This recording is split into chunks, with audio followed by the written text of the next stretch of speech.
السلام عليكم المشاهدين. كي دايرين احبابي؟ اش اخباركم؟ لبس عليكم؟ مبروك هاد الشهر علينا وعليكم. الناس بغيت نعطيكم واحد العلاج ديال الحساسيه ديال الضيقه او الريبو. ولكن غادي نطول لكم شويه، غادي نقرا لكم شويه علاش باش كيجينا هاد الحساسيه، لانها ماشي كتجيوك، عندها وقت طويل باش الانسان تيمرض بها.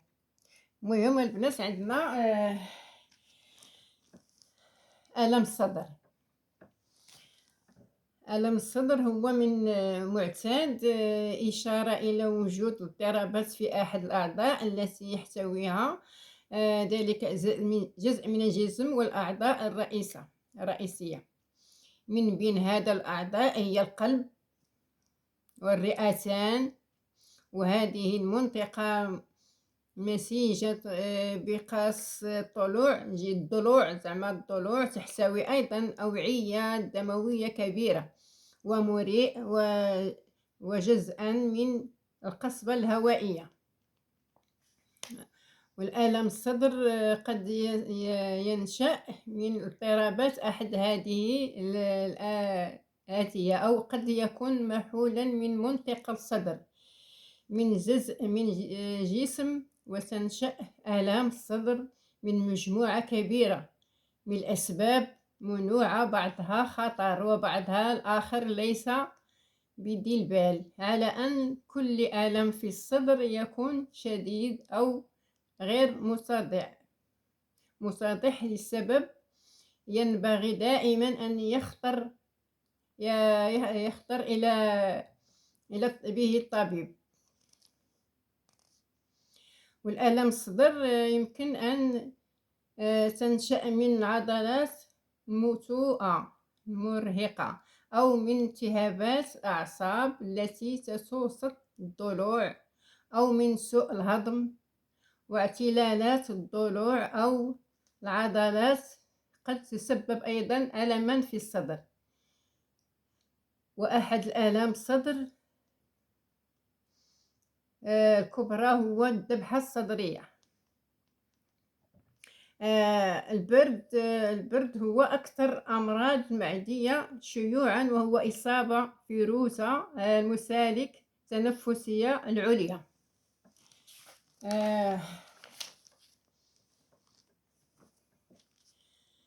العليا من نوع حاد شديد العدوى وملامسة، وتم عدد من فيروسات لا يقل عن 20 تبين أنها سبب أنواع البرد.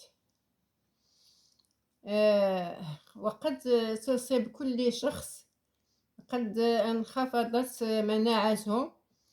مناعته لسبب ما، كائنا ما كان. وفيروسات البرد هي سوء الظروف منيعة حاليا مضادة للحيويات الحالية، كما أنه لم يهتد بعد إلى لقاح وقيد فعالية حقيقية تقاومها في جميع الظروف. وكذلك فإن إصابة الشخص ما بالبرد إلا منحه مناعة إلا مدة قصيرة. وكثير من الناس يصابون ببضع وعكات في البرد في كل عام. أعراض وعكات البرد ليست كلها متمائلة، ليس الآن عواملها مسببة مختلفة فحسب، ولكن أيضا أن الناس يختلفون في ردود فعلهم ضدها. والبرد العادي يبتدئ عادة بجريات سائل من الأنف والعطس وإحساس الاحتشاء في الرأس والصداع خفيف والندى العيني والألم عام وفتور والعجز عن التركيز الفكر.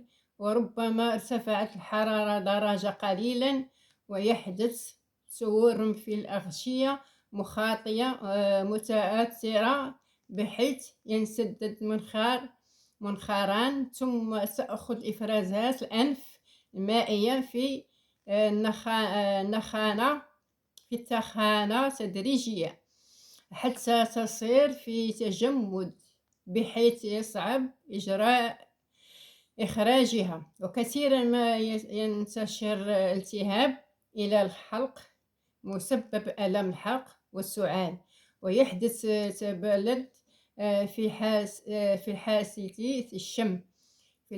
الشم والذوق، بحيث يكاد المريض لا يعرف ما يأكله أو يعني به.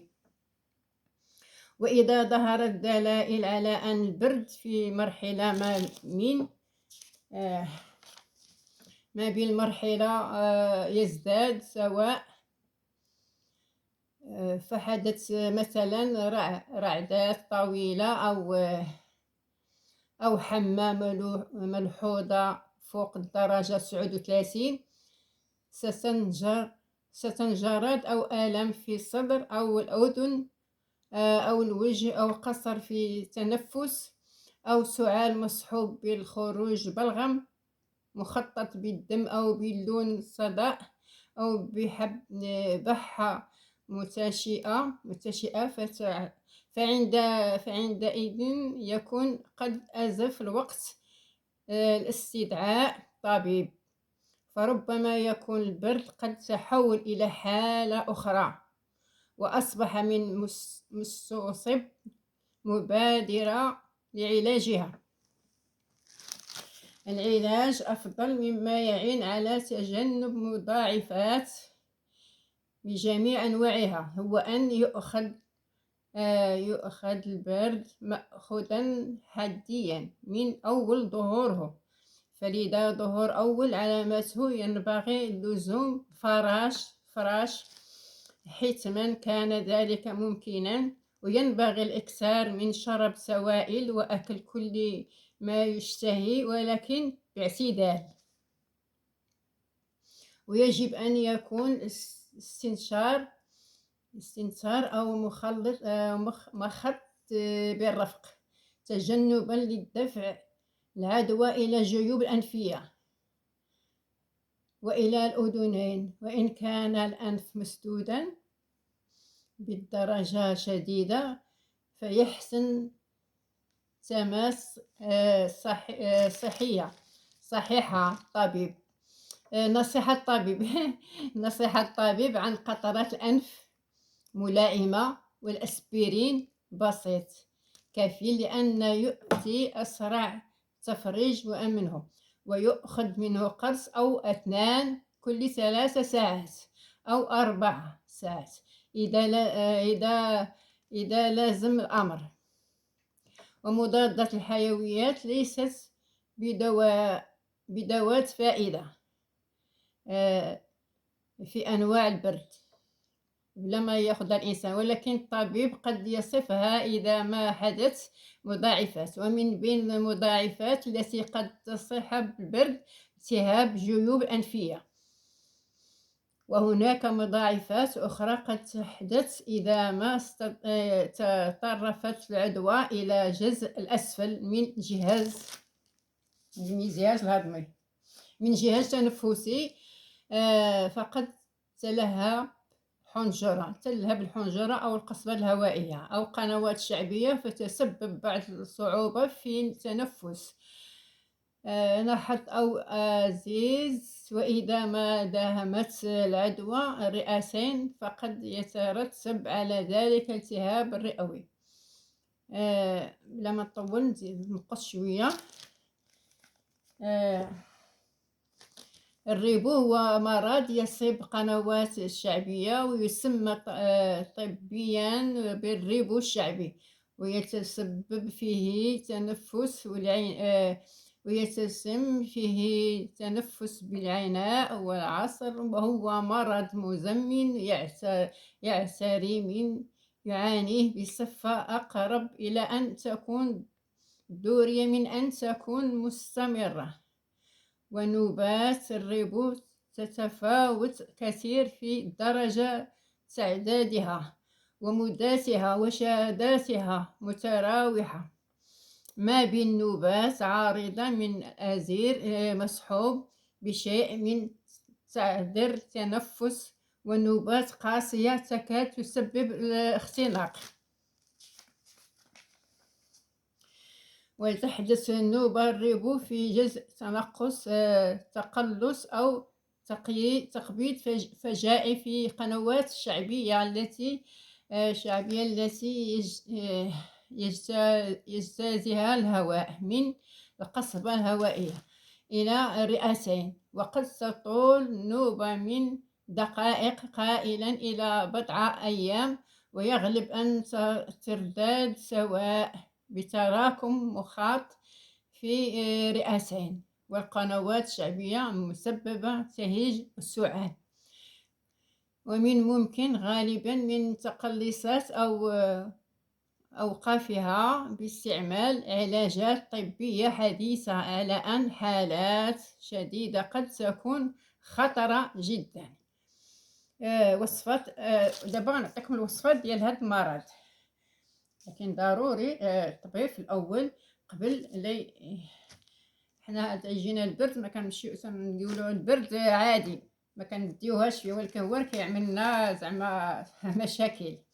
اذا بغيت تعرفوا بان الضيقه او الربو هو السبب ديالو البرد. علاش اخوتي حنا ما نحيدوش، حنا ديما نديرو الشريحه مع الزيت والثومه، ديما نديروها ديما عندنا في الدار، ما نحيدوش من الدار. عندي لكم دابا واحد الخلطه هي هذه، كناخذوا الشريحه وكناخذوا الزبيب وكناخذوا التمر. الحلبه راه عندها اكثر من 100 دواء علاج. كنخدو هادشي كنشدو كنطبخوه مزيان في الماء، كنديروا الماء وكنطبخوهم. ملي كناخدو داك الماء ديالو كنعقدوه بالعسل، كنعقدوه مع العسل الحر، كنعقدوه مع العسل حتى كيولي نحيدو هادشي وكنديرو غير الماء ديالو. هذا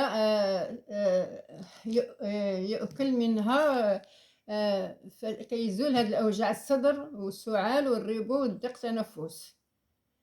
هادو بوحديتهم ياك. كنزيدو عاوتاني كنغليو الماء فيه الحلبه والزنجبيل، والتين تنطبخوهم، تنطيبوهم، نشربوهم. نشرب من الماء ديالو مغلي قدر كوب 3 مرات يوميا. بعد نحليوه بالعسل، تحلى بالعسل، عسل ديال الزعتر قبل الطعام 3 مرات. ثم عاوتاني علاج اخر، يغلى مقدار بذور الحلبه كوب من الماء مقدار 10 دقائق، ثم داك الماء نشربوه مره واحده. هذا الحلبه بحديتها كنشربوه مره واحده. الالام الصدر والربو والسعال مره واحده في النهار، بغيتي تزيدو زيدو. نتوما هادو راكم كتعقدوه كتبقاو تاكلوه بحال السيرو والجنجبيل والحلبه والتين، كتشربوه مع 3 كيسان في النهار قبل الاكل.